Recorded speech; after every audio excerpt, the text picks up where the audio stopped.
We are back live from Oakland, California. This is Mike and Mo with the Lee's Fitness Unlimited podcast, week 4 of our fantasy football. How you doing today, Mo? I'm doing well. I'm excited to get to this recap. It's been a while. It has. So, in week 4, we're going to talk on the show today about where each team is. We're going to talk about our standings and, who falls where in the league.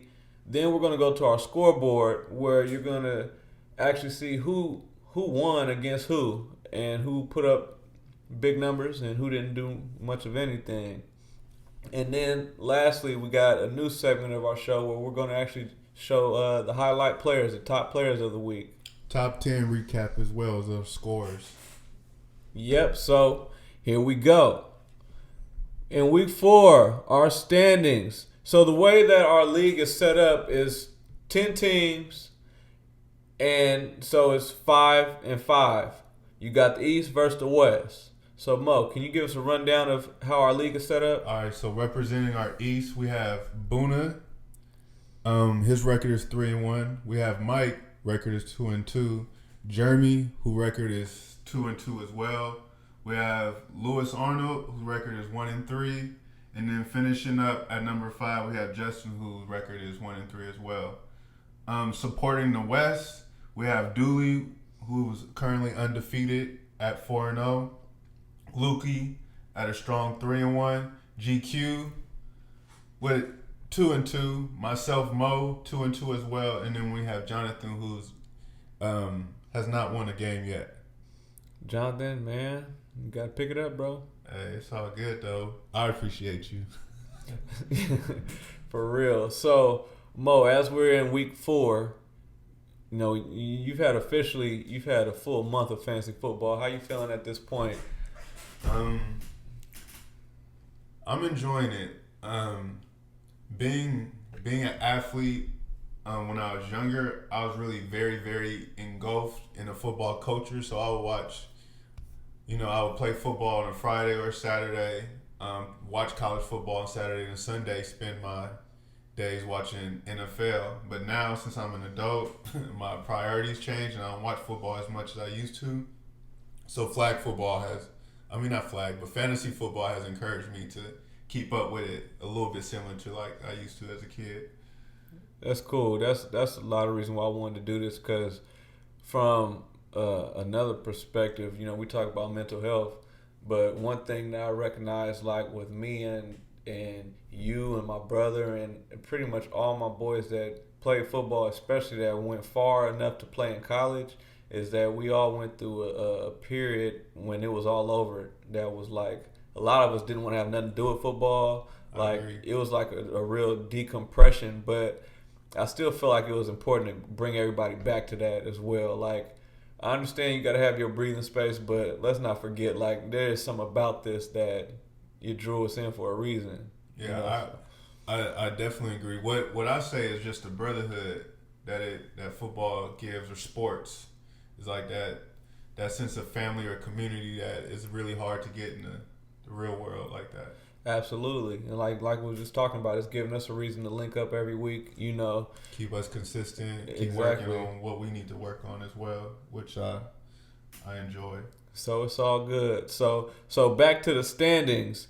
I gotta say, and I'm not gonna boast and brag, but I did start off 0-2, and I'm tied for second place in my league and in my conference, so I feel pretty good. And the same kind of goes for you. Yeah, I will say the West is definitely a much tougher league than the East. I agree. And the standings kind of show that. It's like it's either you have 2 losses or you haven't won at all, and that's really what the league looks like. It's like and then we have someone undefeated. Like we have a real champion on our side, which That's true. And a point that we had noticed is that if you've been following the show, we give MVP awards to weekly MVP. But the number one guy in our league right now has never won league MVP. Not 1, 2, 3, or even week 4. He's still not our MVP of this week that we're discussing right now. You know what that makes me think? It's like he has a complete team. Patriots. You know what I'm saying? It's like, you get what I'm saying? It's like it's a complete team.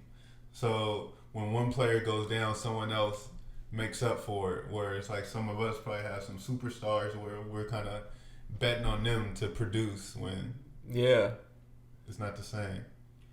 Well, I will say that I'm happy with my production in my game. So let's take it on to the scoreboard and let's see how we did. So Mo, can you give us a quick rundown of the scores, and then we'll go into further detail in each game. But just give us a rundown of each. All right. Teams. So what we have is week 4 recap.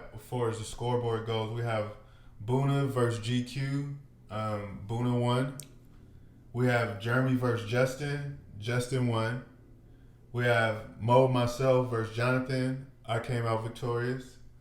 Lewis versus Mike. Mike won. And then Dooley versus Lukey. Dooley won. You want to talk about who scored points? Well, by looking, let's go on each game. So that game, Boona versus GQ, Boona won that game. He had 91.2 points to 82.7. So it wasn't really a blowout, but it wasn't super close either. Yeah, it was a good victory. Good victory. Jeremy versus Justin. Justin is actually our MVP for week 4. He scored 102 points. He was the only player to have a 100-point game. Yeah, just break 3 digits. Yep. And Jeremy had 87.5. But realistically, if you're playing an MVP, it doesn't matter who would have played him that week. He was just gonna get MVP because he had the hot hand. So, yeah, Jeremy, you just happened to be to fall victim of Justin this week. And then your game, against Jonathan, 62.4 to 58.4, another close game. But what y'all say is the lowest scoring game in week 4. I mean, in the week so far too. Interesting. We're going to have to look deeper into that because in real football, low-scoring games usually mean it was a good defensive game. Do you think your defensive team played well that week? We'll have to see. Let's check into that a little later. And then we got me versus Lewis, and I'll just say that this game was it was a nail-biter. It wasn't. I didn't just think I was going to win as easy as. Well, it was 77.3 to 86.2, but the game was really close, and I had to count on my Monday night game to really pull through for me. So I got it late in the clutch. And then we had Dooley, who is number 1 in our league. He scored 93.7 points against Lukey's 89 points. So it's not bad. How do you feel about the scoring this week compared to maybe the first 3 weeks? Because there was a time where guys were scoring like 141. Putting up some ridiculous numbers in the first couple of weeks, and then now it's starting to like teeter off as injuries come in or dudes getting hit, dudes are unhappy. And another thing that I mentioned that people tend to overlook in fantasy football is the coaching. You know, you got to see how these teams are being coached. In 4 weeks, you kind of get a feel for how teams are moving around or what's happening. Like the Minnesota Vikings, one thing that was big in the news this week is their receivers are unhappy. Yeah. Both of them, Adam Thielen and I got him too. Stephon Diggs. Yep, Diggs. And Kirk Cousins is the quarterback, and I'd probably be unhappy if Kirk Cousins was my quarterback too. But that's something that really matters in fantasy football. You know what it's like to be on the field and you ain't happy. No, definitely. Are you gonna be really making the most plays? That's like going to work with coworkers you don't like. Exactly. It's not a cool space. Exactly. So. Yeah, but I'm glad that I'm getting some wins and we turning this thing around. So now we're going to go to another part of the show where we're going to say the top 10 players. Scoring leaders for week 4. So Mo, give us this list for our top 10. All right, so starting at number 10, we had Christian McCaffrey, who's a part of Team Lukey. Came in with, he received 23.9 points. Coming in at number 9, the Giants defense, which no one has. They picked up 24 points. That was a sleeper. That was a surprise right there. Eckler, the running back for the LA Chargers, who goes to Jeremy team, 24.2. Lamar Jackson, which is Boona's That's on Boona Squad 24.5. Wait. Let's slow this down for a second. Let's go back to Eckler, because I think Eckler was a good pick because a lot of people were worried about Melvin Gordon, and I feel like Melvin Gordon still got bidded high in our league, and Eckler is really the one putting up the numbers. But he was like that last year too, though. But he was kind of like that sleeper pick, so that was a good pick for you, Jeremy. It was. I wonder how much you got him for, actually. At number 7, we got Lamar Jackson, which is on Boona Squad, 24.5. Leonard Fournette, who's on Lewis Arnold Squad, came in with 24.5. Aaron Rodgers, who's on my team, he racked in 25.5 also. Where was Aaron Rodgers in your lineup? I have bro on the bench. But the thing is, I have Aaron Rodgers on the bench because I got Houston quarterback, and I'm just riding with him right now. But as long as you winning, it's all good. He could be on the bench. Isn't that how it goes? It don't affect you until you get that L. And you like, man, I could have had 20, 30 points sitting on the bench, but you still put out the win. Exactly. Shoot, I think in week 3 he put up 25, and then my quarterback I had originally put up like 20 or something. You can never go wrong with Aaron Rodgers. Like, even if he's on the bench, you just got. Yeah, it's a good problem to have. Exactly. Coming in at number 4, I think his name is Chris Godwin. I believe that's who he is. I put Goodman, but I don't think that is true. From Tampa Bay? Yeah, the receiver.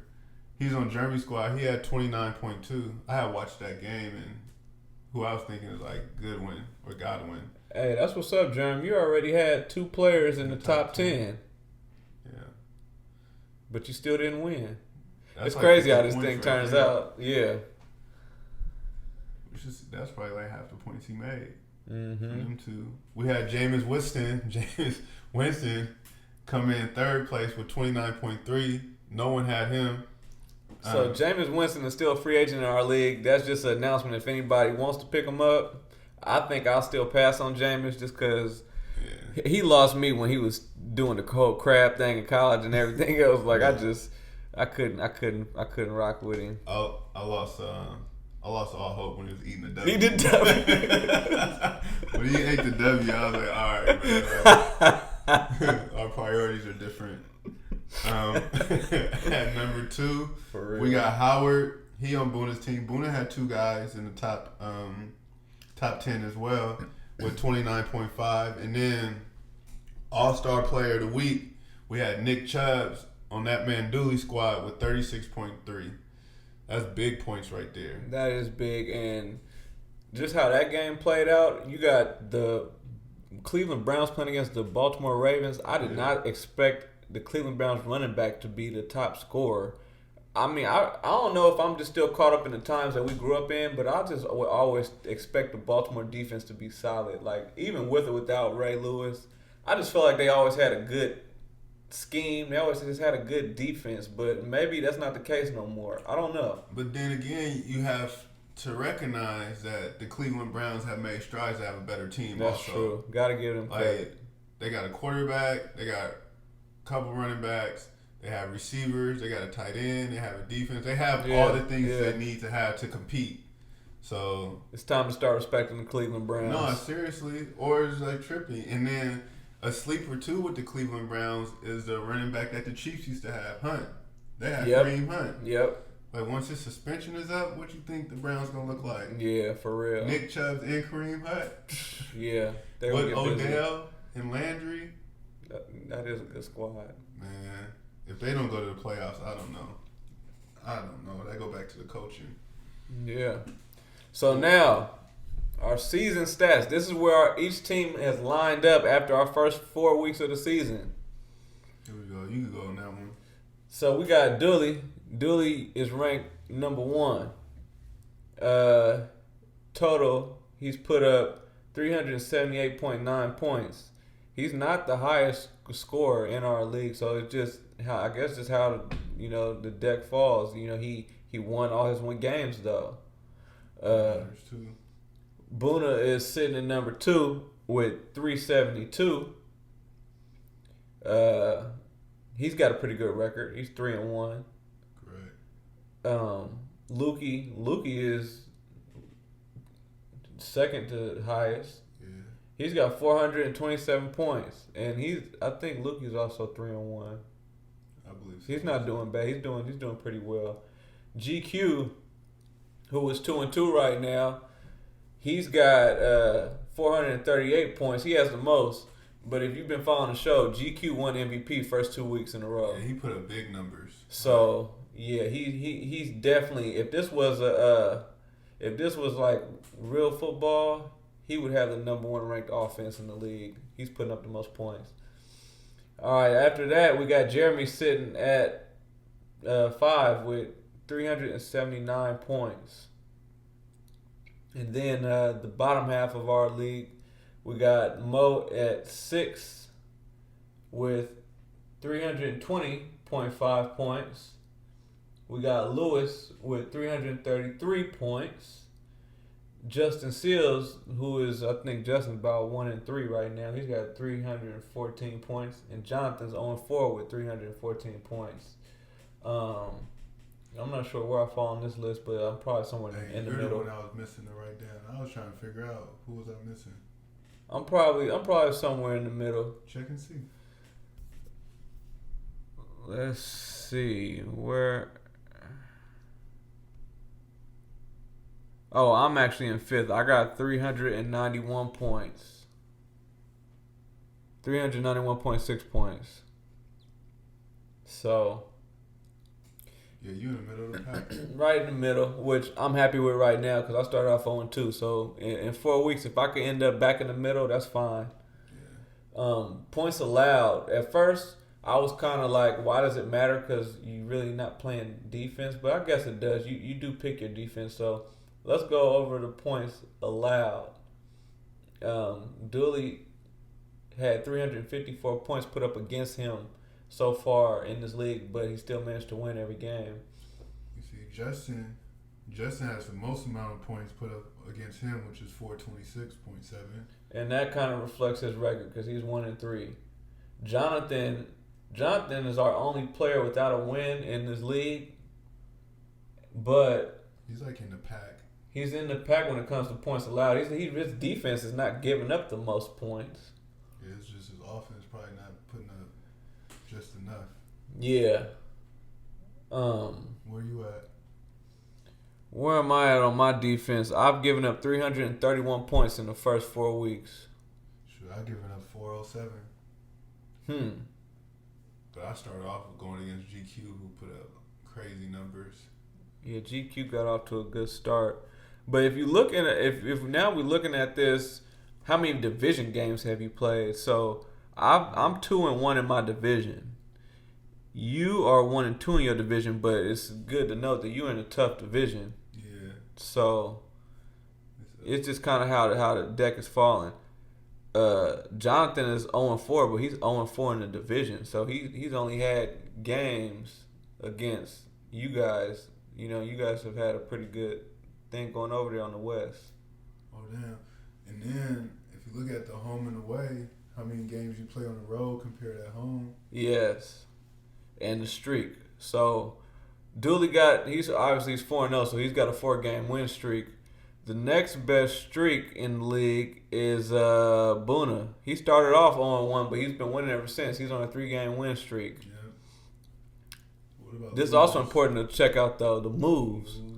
Boona's made 6 moves. He's made 6 moves in free agency to get his team on a 3-game streak. So he's doing some work. He's doing some studying.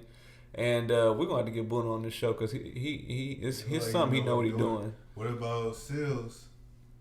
Where is Seals? Seals is in the bottom. He's ranked 9th. He is 1-3 in the division.